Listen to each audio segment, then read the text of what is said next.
থাইল্যান্ডের এক কুমির খামারে একটি মাল্টিন্যাশনাল কোম্পানির পিকনিক চলছিল। আয়োজন চমৎকার আর সবাই খুব উপভোগ করছিল।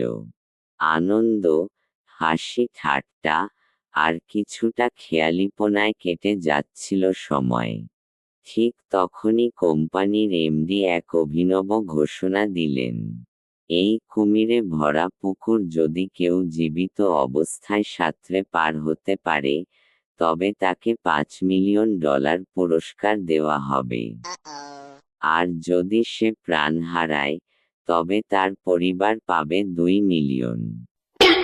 ঘটনাটি নিছক রসিকতা মনে হলেও পুকুরের পাশে দাঁড়িয়ে থাকা সবাই হঠাৎ স্তব্ধ হয়ে গেল।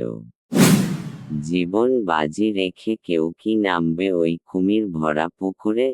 কার আছে সেই সাহস? দীর্ঘক্ষণ কেটে গেলেও কেউই এগিয়ে এল না।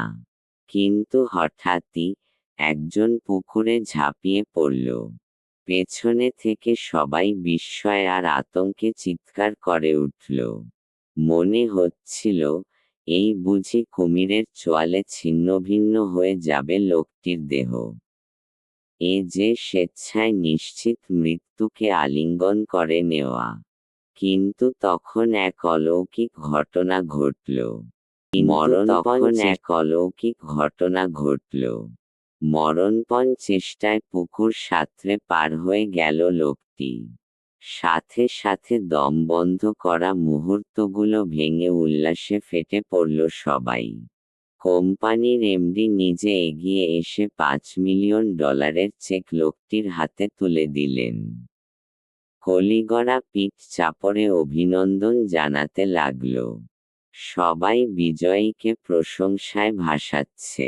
কিন্তু সেই সাহসী কর্মচারী তখনও দিশেহারা, হাঁপাতে হাঁপাতে বলে উঠল, আমি জানতে চাই, আমাকে পেছনে থেকে কে ধাক্কা দিয়েছিল? সবাই চুপ। এরপর ধীরে ধীরে প্রকাশ পেল সত্য। তার স্ত্রী তাকে পুকুরে ঠেলে দিয়েছিল। সেদিন থেকেই জন্ম নিয়েছিল সেই চিরন্তন। প্রত্যেক সফল পুরুষের পিছনে একজন নারীর হাত থাকে।